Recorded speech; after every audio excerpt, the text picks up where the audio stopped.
Halo sahabat UB kembali lagi di program Berita Newspoint. Program berita seputar Universitas Brawijaya, Malang Raya, dan informasi menarik di sekitar kita. Newspoint Highlight akan menyajikan rangkuman berita sepekan yang telah dipilih oleh tim redaksi untuk menemani akhir pekan pemirsa UB. Selamat menyaksikan dan inilah Newspoint Highlight yang akan dimulai dengan berita MMD UB bantu wujudkan pembangunan berkelanjutan Indonesia.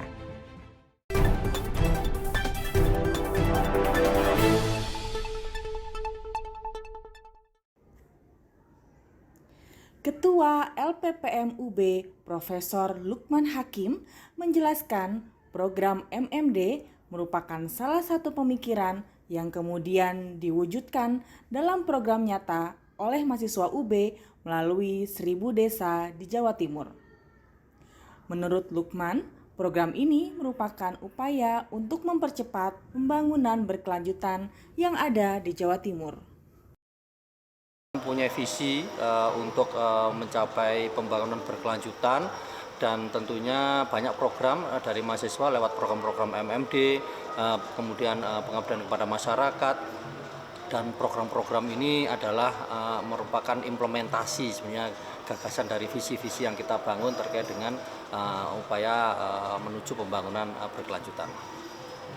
Dalam kesempatan yang sama, Ketua Panitia Cycle Erlangga Setiawan berharap agar kegiatan MMD dapat menjadi media penyampaian teknologi tepat guna di desa sehingga mampu menjawab persoalan yang ada di desa. Program MMD akan terus dikembangkan melalui diskusi dan seminar sebagai ajang sharing untuk memperbaiki program tersebut. Harapan kami di LPPM tentunya di acara cycle ini adalah titik temu akhir untuk para mahasiswa MMD, ya, mahasiswa membangun desa, itu bisa mengemukakan ide apa yang mereka bawa, yang mereka sudah aplikasikan di desa. Dan ini menjadi salah satu teknologi tepat guna yang dibawa oleh kampus ke masyarakat umumnya. Nah, harapan kami output cycle itu adalah adanya implementasi TTG atau teknologi tepat guna bagi masyarakat yang menjadi objek MMD 1000 desa pada tahun 2023 ini.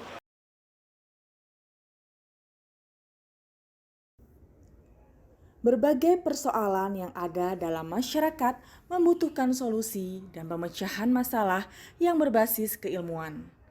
Untuk menindaklanjuti hal tersebut, LPPM UB memiliki program untuk mempertemukan problem yang ada di masyarakat dengan guru besar atau profesor yang kompeten dalam bidang tersebut.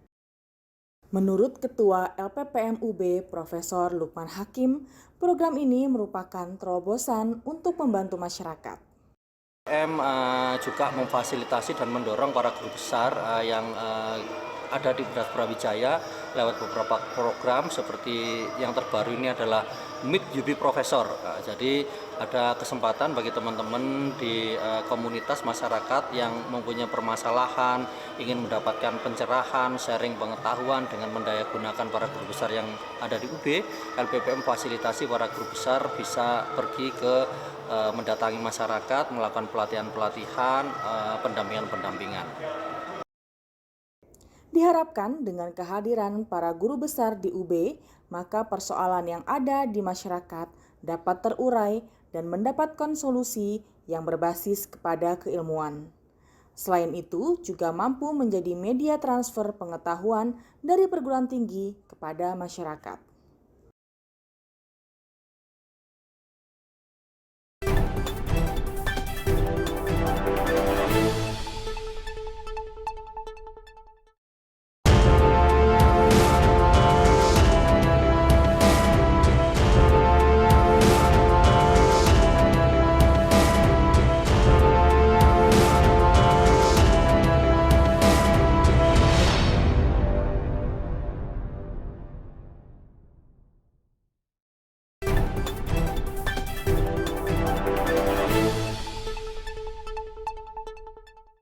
Kantor baru International Office UB memiliki layanan yang lebih lengkap bagi mahasiswa asing yang menempuh studi di Universitas Brawijaya.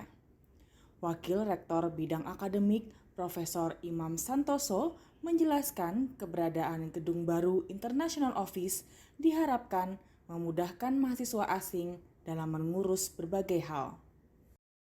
Layanan bagi mahasiswa asing akan lebih baik karena sudah tersentralisasi antara International Office dan bahkan ada layanan Immigration Service. Itu yang utama. Kemudian yang kedua, di gedung ini ada namanya UPT Reputasi. Selain itu, gedung baru ini juga dilengkapi dengan ruang untuk pemeringkatan sehingga data dan pengolahan data untuk pemeringkatan UB secara global lebih terpadu. UB membidik agar tahun ini dapat masuk dalam peringkat 700 dunia dan bergerak naik hingga target 500 dunia.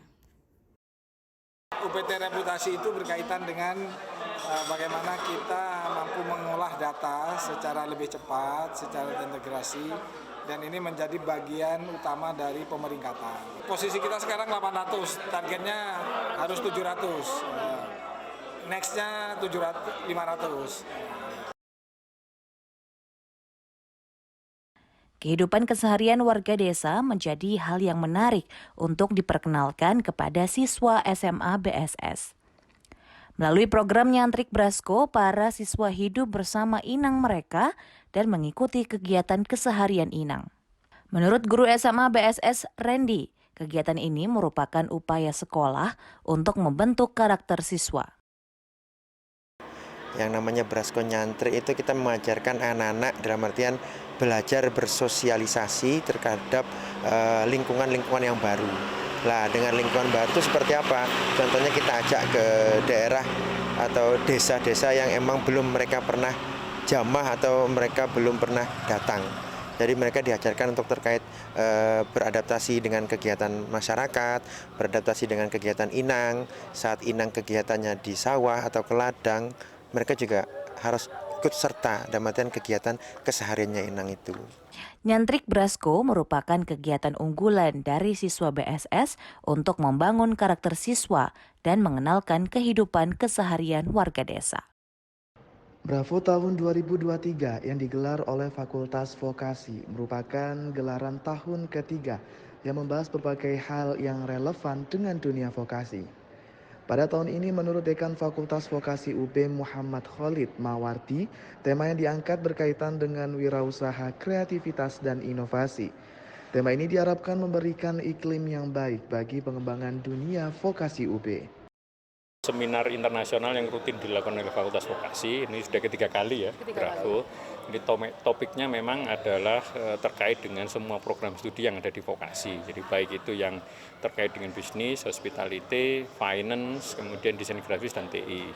Nah, Bravo itu ya tadi itu. Sekarang temanya kan entrepreneurship, inovasi dan creativity. Nah, seminar internasional ini kan melibatkan narasumber dari internasional, dari Malaysia, dari Hong Kong, kemudian dari Singapura, dari Australia, dan dari Indonesia. Sehingga dan juga pesertanya juga bervariasi, ada dari beberapa negara, dari Malaysia, China, dan Indonesia. Nah, ini tentu dari seminar ini nanti akan dipresentasikan atau didiskusikan topik-topik yang relevan terkait dengan tiga hal tadi itu ya, entrepreneurship, kreativitas, dan inovasi. Khususnya untuk mencari tadi inovasi-inovasi dalam pembangunan berkelanjutan ke depan. Nah, tentu dampaknya bagi mahasiswa vokasi, mereka akan memperoleh pengayaan pengetahuan baru dan kemudian transfer of knowledge maupun sharing experience. Bravo tidak hanya diikuti oleh mahasiswa dari UB, melainkan juga dari berbagai negara lain, sehingga memberikan sharing pengetahuan secara global bagi peserta. Diharapkan dengan sharing tersebut akan memunculkan energi baru bagi mahasiswa vokasi untuk mengasah kreativitas dan inovasi mereka dalam berbagai bidang.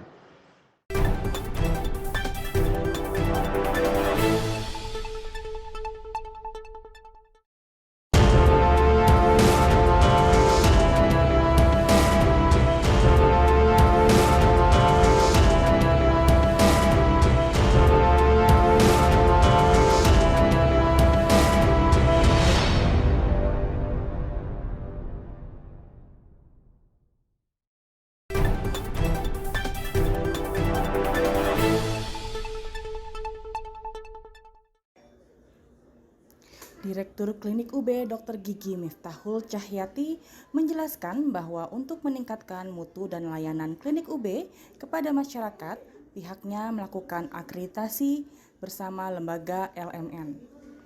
Akreditasi ini merupakan langkah klinik agar dapat diketahui kualitas layanan yang sudah berjalan sesuai dengan standar yang ditetapkan oleh pemerintah.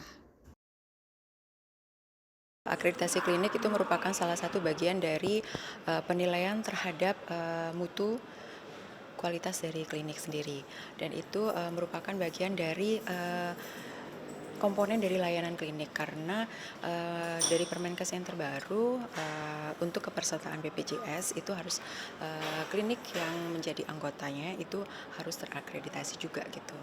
Jadi kami dari pimpinan juga mensupport penuh terhadap proses akreditasi dari klinik Universitas Brawijaya. Ini mengajukan atau dari penunjukan dari sana langsung survei ke sini? Untuk proses akreditasinya kami melakukan pengajuan kepada lembaga akreditasi klinik. Ada beberapa lembaga akreditasi klinik, kami mengajukan kepada LMN, Dipa Mitra Nusa, yang merupakan salah satu dari lembaga akreditasi untuk klinik. Dalam akreditasi ini, Klinik UB sudah mempersiapkan dokumen yang dibutuhkan serta kesiapan SDM agar nantinya kualitas layanan Klinik UB akan semakin meningkat dan mampu menjawab kebutuhan masyarakat dan sivitas UB dalam bidang kesehatan. Menjadi tanda setelah berakhirnya masa perkuliahan, menjadikan wisuda adalah momen yang banyak ditunggu oleh mahasiswa. Hal yang berbeda terjadi dalam prosesi wisuda ke-66 Universitas Semarang beberapa waktu lalu.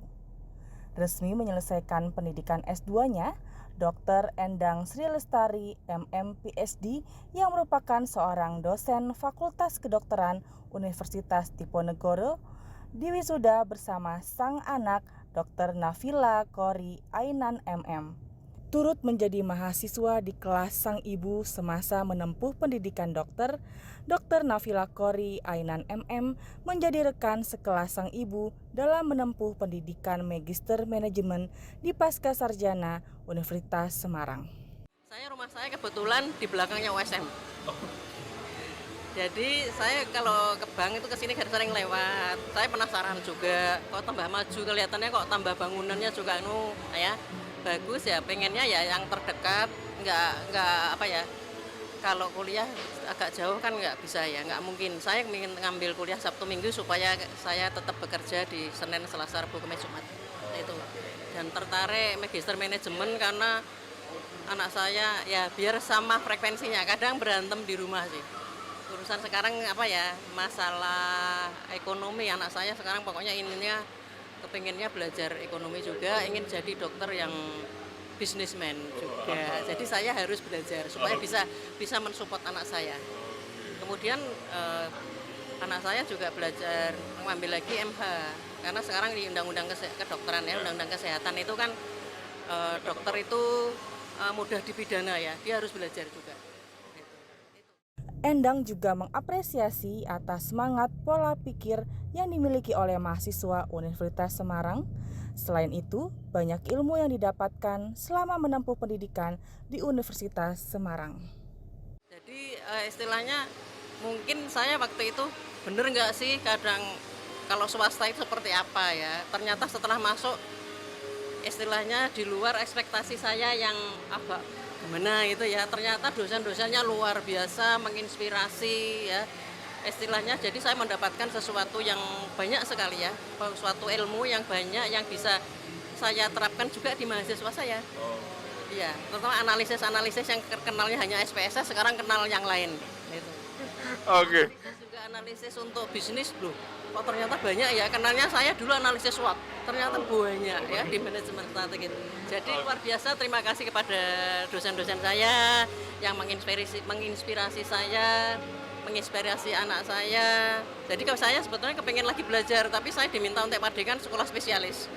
Dosennya habis, jadi diminta itu. Jadi ada pesan satu, jadi untuk pesan untuk para adik-adik yang masih kuliah, jadi atau siapapun, jadi belajarlah, bercita-citalah setinggi langit, ya. Atau kalaupun tidak sampai mencapai cita-cita setinggi langit, paling enggak jatuh itu masih di antara bintang-bintang.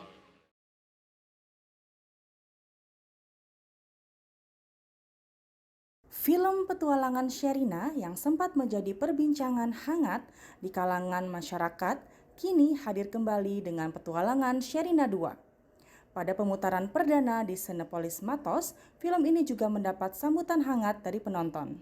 Desya, salah satu penonton, mengaku mendapatkan inspirasi baru melalui film tersebut yang banyak mengangkat pesan moral bagi generasi saat ini. Petualangan Sherina itu filmnya bagus banget, terus itu seru, terus endingnya tuh so sweet, ada bapernya juga, terus seru gitulah.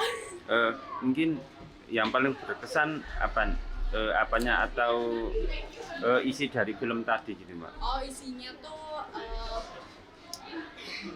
orang hutan itu ya, kayak apa? Melindungi orang hutan. Selain itu, ada juga penonton yang mengaku bernostalgia dengan masa kecilnya karena sudah menonton petualangan Sherina pertama saat dirinya masih kecil. Seru, benar-benar nostalgia banget ya. Soalnya kan emang itu filmnya udah lama banget. Nah, sekarang diliput lagi Sherina sama Sado petualangannya, bahagia bersama mereka lagi.